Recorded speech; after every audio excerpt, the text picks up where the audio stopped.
Welcome. We're here in the third segment, which we're going over chapter 3 in Dr. Brooks' masterpiece, The Institution of Patriotism. And in chapter 3, as we told you at the ending of we previewed you at the end of chapter 2 that it's why should I be patriotic, or why should you be patriotic? And you open up your chapter by saying, in the entire course of human evolution, it has been proven over and over again that one person can make a difference. The power of convincing people to think in the same way as we do is the beginning of the art of unification. When unification is attained, everything is possible to achieve. Can you break this up for me? That doesn't sound like it has anything to do with being a patriot. Yeah, you're going deep. You're going deep back. Okay, take us back. I could have had a senior moment, Dr. Harold, okay. but I don't believe so. Okay. Thank you for indulging me. Listen, what we learned, we talked in chapter 2, what we learned is that if we do not know our history, we're destined to repeat it. We have to have life lessons learned. We have to have something called lessons learned. And so I looked at this thing and said, what have we been doing over centuries? And it's been proven time and time and time again that leaders, good and bad, one person can affect the entire course of human events. We've talked about those, whether they're President Kennedy from the United States, Winston Churchill from the UK, Joseph Stalin from Russia, Mahatma Gandhi from India, Nelson Mandela, one of my personal favorites. They can affect the course of human events. But also, they did the unification concept. They got the largest segment, or the majority segment of the people group to think the way they did. Yeah. To act the way they did, to believe the way they did. I'm not talking about brainwashing. I'm talking about buying into a true concept of what they believe. Well, what does that have to do with being patriotic? Everything. Wow. Because that's what patriotic is. I'm reminded of a story I've read many, many times.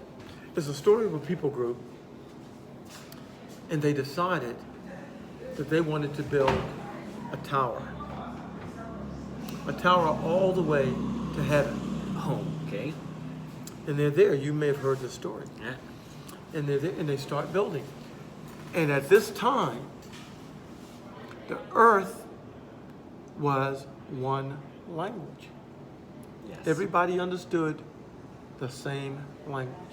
We'll say English. I'm not sure, but I don't think so. It was probably Hebrew. And they started to build this tower. And they were building.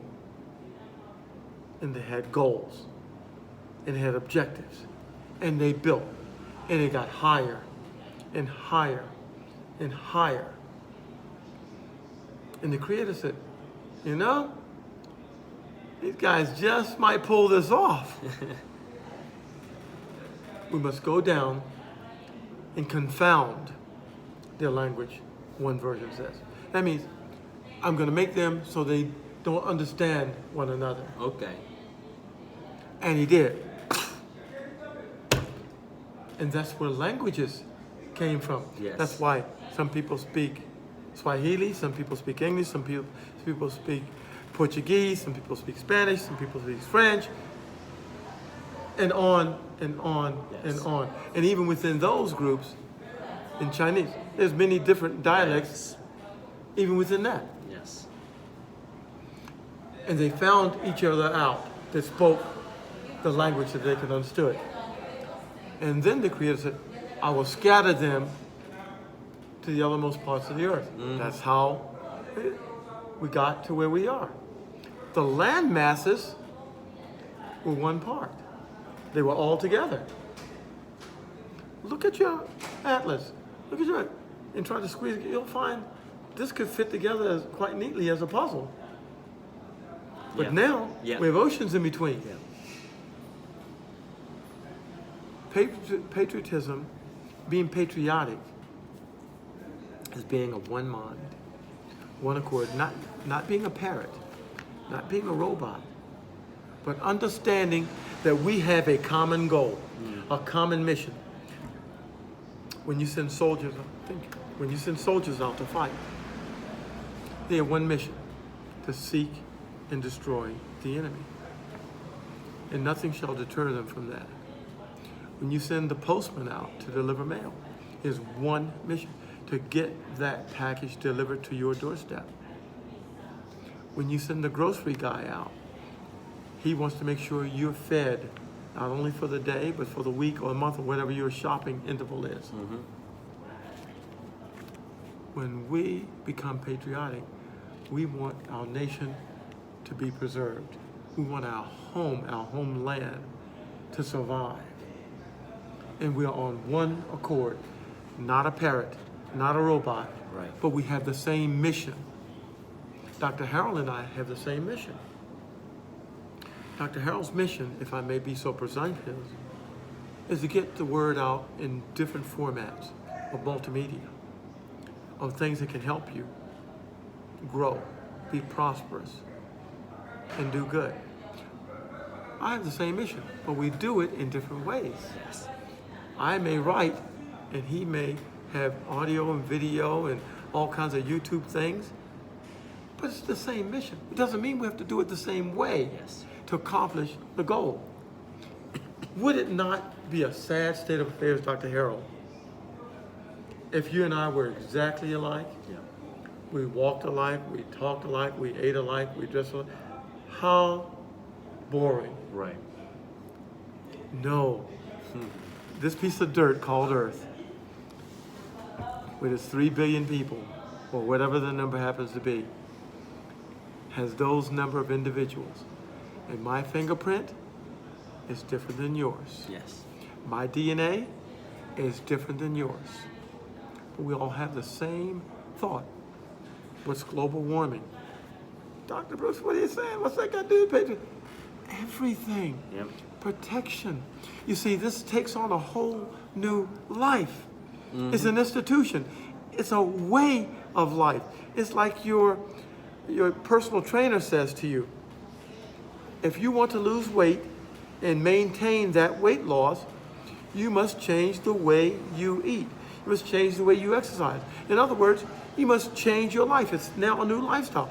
Patriotism is going to require us to get a new lifestyle, a new mental concept of who we are, whose we are, where we are, and how we are. So that's what knowing our differences and knowing what the concept is has to do with being patriotic. That if we are unified, if we are unified, anything is possible. An example you use here is Alexander the Great. Conquered the entire known world at that time because of unification. They would follow him to the ends of the earth. A great example. His name was Alexander. When he did what he did, he became Alexander the Great. And so can you. You can be John the Great, Susie the Great, Marcia the Great, Consuela the Great, Voldemar the Great. For it has no nationality.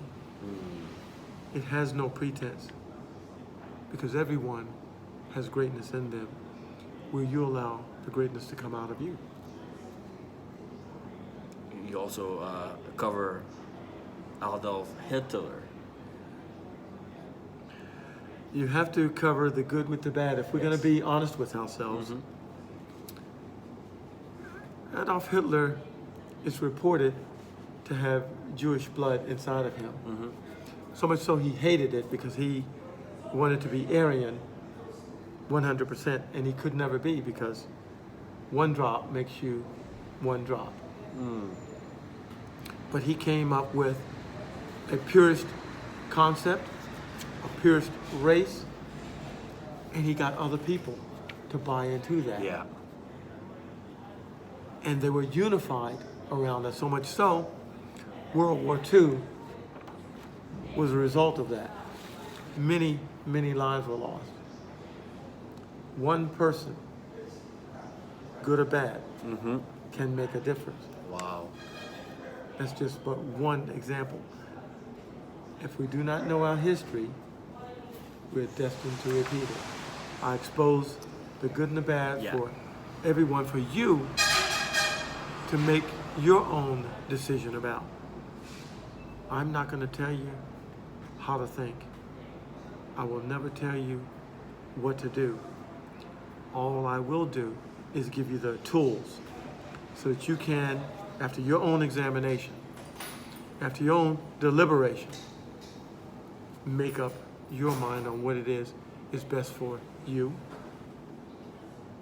your family, your tribe, your community, your country, the world.